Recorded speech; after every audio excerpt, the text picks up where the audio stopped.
Hi everyone, myself Shiv Hamza and you are watching Big Brain. So finally I am here with another video of operating system. So in our today's video we will discuss the system calls in operating system. System calls हमारे पास क्या होती हैं, ये कैसे work करती हैं, API और system calls का क्या रिलेशनशिप होता है, ये सारा आज की इस वीडियो में हम देखने वाले हैं। तो इसके लिए जो हम बुक्स वाली स्लाइड ही यूज़ करने वाले हैं, जिसके अंदर कुछ इतना ख़ास मज़े का लिखा नहीं हुआ, लेकिन मैं ट्राई करूँगा कि आप लोगों को एक्सप्लेन कर पाऊँ। अपनी स्लाइड में नहीं बना पा रहा क्योंकि टाइम बहुत शॉर्ट रह गया, हमारे एग्ज़ाम बहुत ज़्यादा करीब आने वाले हैं। तो अगर मैं स्लाइड्स बनाने बैठता हूँ तो उसमें ज़्यादा टाइम कंज्यूम होगा, फिर मुझे वीडियोस भी शूट करनी है। तो इससे बेटर मैंने क्या डिसीजन लिया कि मैंने हैंड रिटन नोट्स बनाए जो कि एग्जैक्टली आप याद कर सकते हैं, समझ सकते हैं और वही कंटेंट आप अपने एग्ज़ाम्स के अंदर लिख के आ सकते हैं। So without wasting any more time, let's start the today's video. So guys, as you can see that I have opened the slides. यहाँ पे आप देख सकते हैं चैप्टर 2 हम कर रहे हैं। इससे पहले मैं चैप्टर 2 के अंदर ऑलरेडी वीडियो बना चुका हूँ, जिसके अंदर मैंने बताया था ऑपरेटिंग सिस्टम सर्विसेज क्या होती हैं। अब यूज़र ये क्या होते हैं, इंटरफेसेस, ये भी मैं बता चुका हूँ लास्ट में। आज का जो टॉपिक है ना वो है सिस्टम कॉल्स का। गाइस बहुत ज़्यादा क्रूशियल है, बहुत अच्छे से आपने समझना है ये वाला टॉपिक। ये लास्ट टाइम मैं सारा करवा चुका हूँ आप लोगों को। ओके, सिस्टम कॉल जो यहाँ पे स्लाइड्स है ना, स्लाइड्स के अंदर इतना मज़े का लिखा नहीं हुआ, लेकिन फिर भी मैं कोशिश करता हूँ कि आपको करवा पाऊँ स्लाइड्स। लेकिन मैं आपको बता देता हूँ सिस्टम कॉल्स होती क्या। सिस्टम कॉल्स ना बेसिकली एक मैकेनिज़्म होता है, फंक्शंस होते हैं जो कि आप ना यूज़र जो होता है ना उन फंक्शन को यूज़ करता है, उन सिस्टम कॉल्स को यूज़ करता है और एक ना कर्नल मोड से स्पेसिफिक सर्विस को मंगवा लेता है। बेसिकली क्या होता है, हमारे पास ना डुअल मोड होता है, एक होता है यूज़र मोड, एक होता है कर्नल मोड। यूज़र मोड जो होता है ना उसकी मोड बिट होती है 1 और जो कर्नल मोड होती है ना उसकी मोड बिट होती है 0। जो यूज़र मोड होता है ना उसके अंदर ना सारे एक्सेस आपको अवेलेबल नहीं होती, ठीक है, वहाँ पे आप सारी चीज़ को ना एक्सेस नहीं कर सकते। तो उसके लिए आपको शिफ्ट करना पड़ता है कर्नल मोड के अंदर और कर्नल मोड से फिर वो सारी सर्विसेज वगैरह मंगवानी पड़ती है। तो इस सब के बीच में आती है हमारे पास सिस्टम कॉल और सिस्टम कॉल्स को हम एक्सेस करते हैं एपीआईज के थ्रू। एपीआईज हमें क्या करती है, इंटरफेस प्रोवाइड करती हैं जिसके थ्रू यूज़र इंटरेक्ट करता है एंड सिस्टम कॉल्स को यूज़ करता है। तो यहाँ पे देखते हैं यहाँ पे क्या चीज़ें लिखी हुई हैं हमारे पास। Let's read them. Program interface to the service provided by the OS. अब कोई समझ नहीं आ रही इस लाइन की क्या मतलब लिखा हुआ है क्या नहीं लिखा हुआ, ठीक है। बस ये बात है कि प्रोग्राम इंटरफेस होते हैं टू द सर्विस प्रोवाइड करते हैं बाय द ओएस। कोई समझ नहीं, मुझे भी नहीं, आप लोगों को भी इसकी लाइन की समझने की कोई ज़रूरत नहीं है, ठीक है। Typically written in the high level languages, ठीक है। कुछ होती है लो लेवल लैंग्वेजेस, कुछ होती हैं हाई लेवल लैंग्वेजेस। अब हमारे पास सी और C++ ना हाई लेवल लैंग्वेजेस हैं, ठीक है।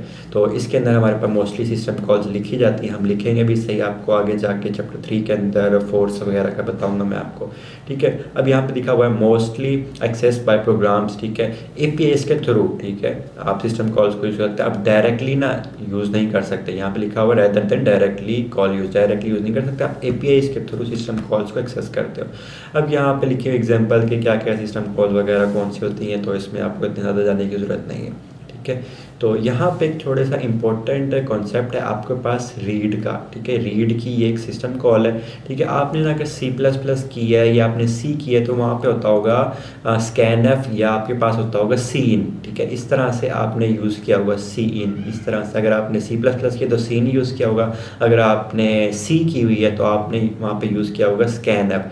अब ये क्या करते हैं हमारे पास ये फंक्शंस, ठीक है, ये हमारे पास क्या करते हैं कि ना यूज़र से ना इनपुट लेते हैं। अब हमारे पास तो इस तरह से Cin या स्कैनफ होता है, लेकिन बिहाइंड द सीन ना जो पीछे बैकएंड में चल रहा होता है ना वो ये रीड का फंक्शन चल रहा होता है।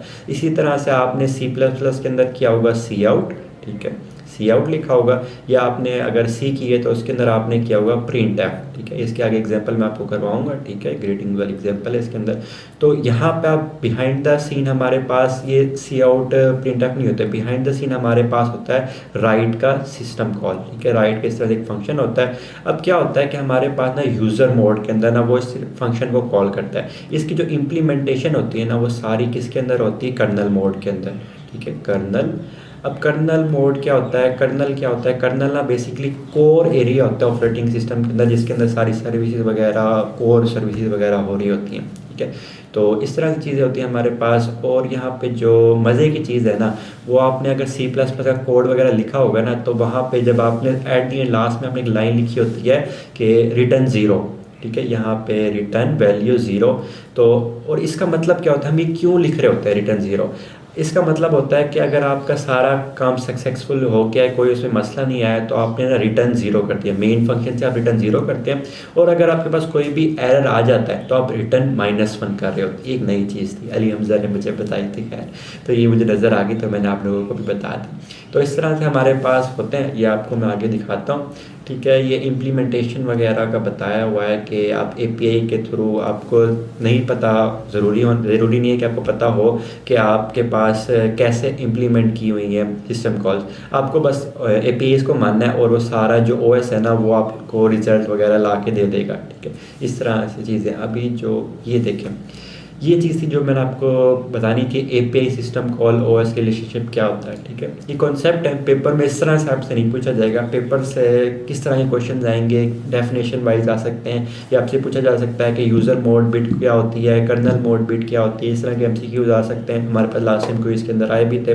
तो सारी जो एग्जाम पॉइंट ऑफ व्यू से है ना, वो सारे मैं नोट्स के अंदर आपको लिख के प्रोवाइड करूँगा। वो पेड होंगे, आपने ज़रूर परचेज़ करने। आपका जो सारा मुश्किल काम है ना, वो मैंने आपको करके दे दिया। बस आपने क्या करना है, आपने पे करना है और नोट्स पढ़ने, और बहुत ईजीली हो जाएगा। कॉन्सेप्ट आपने यहाँ वीडियो से समझ लेना है। इसके अंदर देखें, हमारे पास यूज़र एप्लीकेशन होती हैं, बीच में हमारे पास सिस्टम कॉल इंटरफेसेस होते हैं जो कि एपीआई के थ्रू प्रोवाइड होते हैं। हमारे पास एक होता है यूज़र मोड, एक होता है हमारे पास कर्नल मोड। अब जो इम्प्लीमेंटेशन होती है ना, वो देखें यहाँ पे। पहले देखें यूज़र मोड के अंदर उसने सिर्फ क्या किया है, उसने सिस्टम कॉल को सिर्फ कॉल किया, ठीक है। उसकी जो इम्प्लीमेंटेशन है ना, वो सारी किसके अंदर है, वो सारी है कर्नल मोड के अंदर। ये देख सकते हैं आप, ये सारी है कर्नल मोड के अंदर।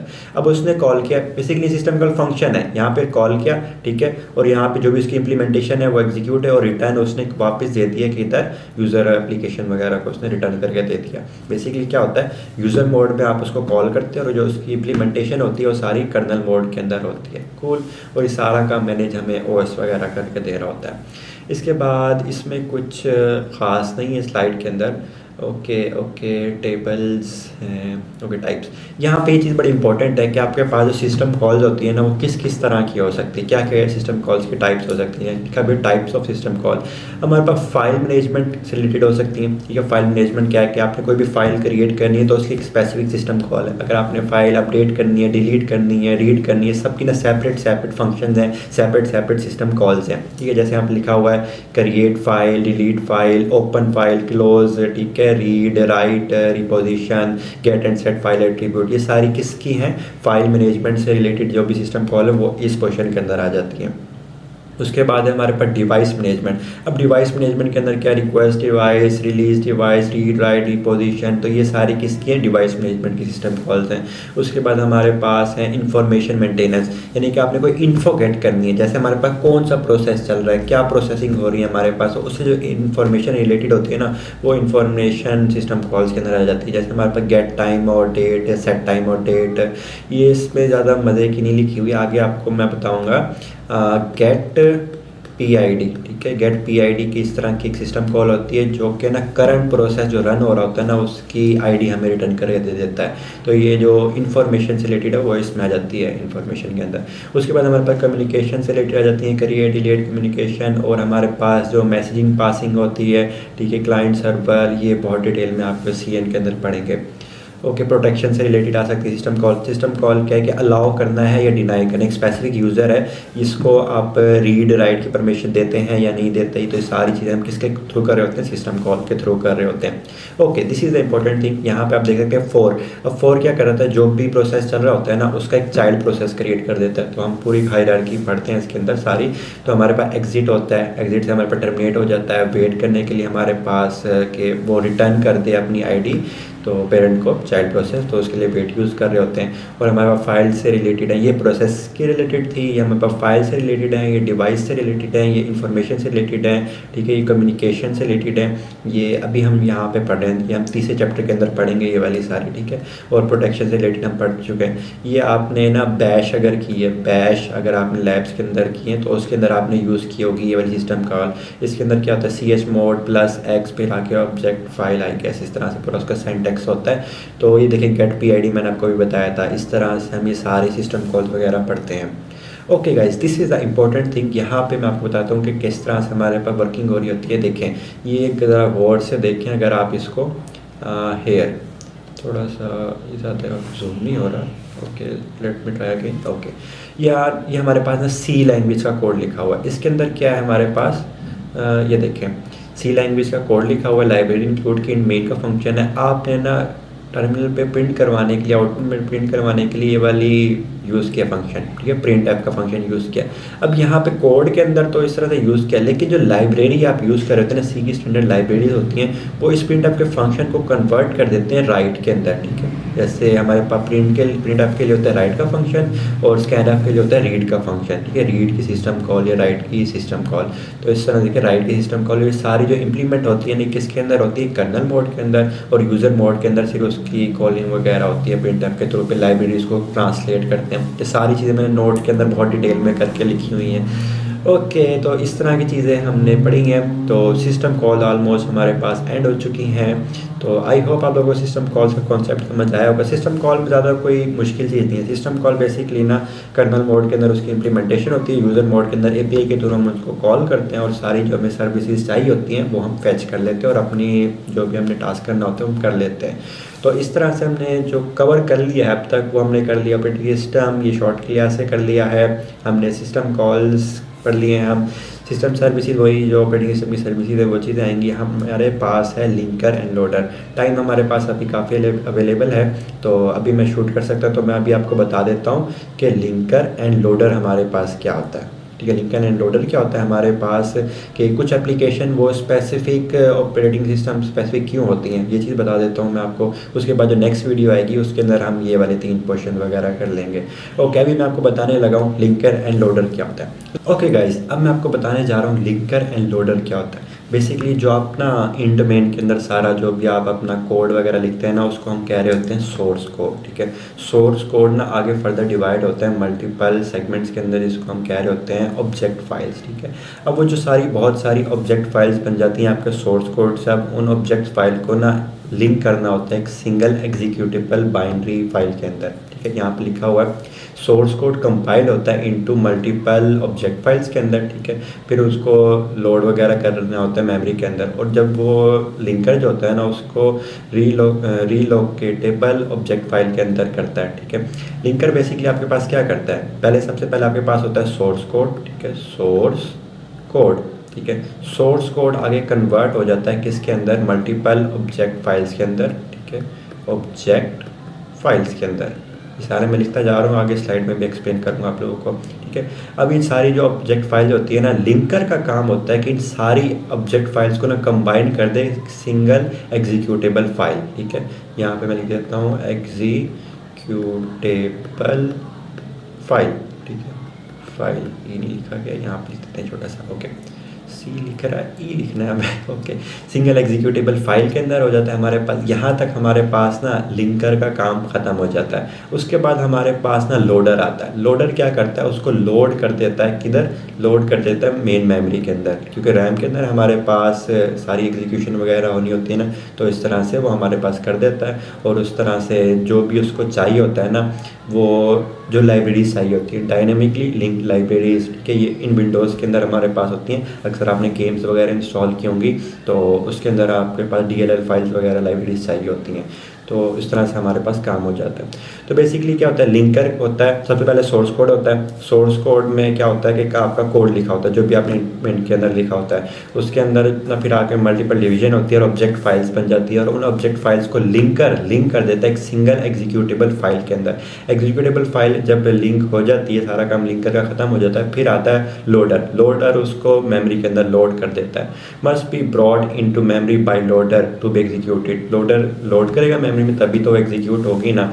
तो इस तरह से आप देख सकते हैं। सबसे पहले मेन के अंदर आपके पास main.c के अंदर आपके पास कोड लिखा होता है सोर्स कोड, वो कंपाइल होता है, ठीक है, मल्टीपल ऑब्जेक्ट फाइल्स के अंदर बन जाता है। उसके बाद लिंकर आता है और उस सबको किसके अंदर, एक एग्जीक्यूटेबल बाइनरी एग्जीक्यूटेबल फाइल के अंदर लिंक कर देता है। और उसके बाद लोडर आता है, लोडर उसको मेन मेमोरी के अंदर लोड कर देता है। और उसके अंदर कुछ अगर डायनेमिकली लिंक लाइब्रेरी चाहिए होती हैं तो हमारे पास विंडोज़ के अंदर इंस्टॉल होती हैं, वो वहाँ से यूज़ वगैरह कर सकते हैं।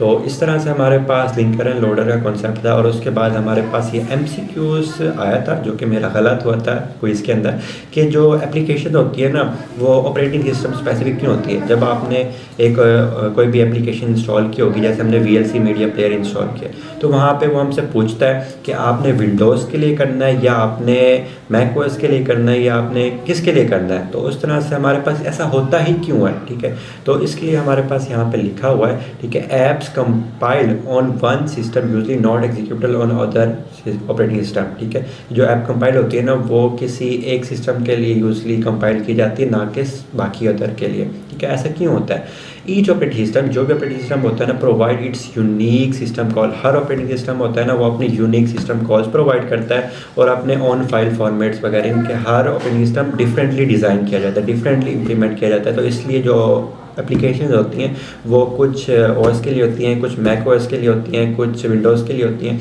तो इस तरह से हमारे पास ये सारी चीज़ें वर्किंग वगैरह कर रही होती हैं, ठीक है। तो इस तरह से apps can be multi operating system. कुछ एप्लीकेशन ऐसी होती है जो कि मल्टी ऑपरेटिंग सिस्टम के ऊपर वर्क कर जाती हैं, जैसे return in language like Python, Ruby. तो इस तरह से वो मल्टीपल ऑपरेटिंग सिस्टम के लिए अवेलेबल होती हैं। सो गाइस ये थी आज की वीडियो। आई होप आप लोगों को काफ़ी अच्छे से समझ आई होगी कि सिस्टम कॉल हमारे पास क्या होती है, हमारे पास लिंकर एंड लोडर क्या होते हैं, हमारे पास जो एप्लीकेशन होती हैं वो ऑपरेटिंग सिस्टम स्पेसिफिक क्यों होती हैं। तो ये 3 टॉपिक्स मैंने आज के इस वीडियो के अंदर कवर कर दिए हैं, ठीक है। सिस्टम सर्विसेज तो लास्ट टाइम ही हो गए थे, सिस्टम कॉल वगैरह आज हमने बेसिकली जो मेन टॉपिक था ना वो हमारा सिस्टम कॉल था। लास्ट टाइम हमने ऑपरेटिंग सर्विसेज की थी। तो अब जो लास्टली टॉपिक आएगा ना वो ऑपरेटिंग सिस्टम का स्ट्रक्चर के। ऑपरेटिंग सिस्टम के कौन कौन से स्ट्रक्चर होते हैं। सिंपल स्ट्रक्चर होता है, मोनोलिथिक स्ट्रक्चर होता है, माइक्रो, ठीक है, हमारे पास हाइब्रिड होता है, हमारे पास मॉड्यूलर होता है। तो काफ़ी सारे स्ट्रक्चर आते हैं जो कि काफ़ी इंपॉर्टेंट है लॉन्ग पॉइंट ऑफ व्यू से। और उसके बाद हमारा चैप्टर नंबर 2 फिनिश हो जाएगा। सो आई होप आप लोग के लिए आज की वीडियो काफ़ी ज़्यादा बेनिफिशियल होगी। मिलते हैं नेक्स्ट वीडियो में, तब तक के लिए take care and bye bye.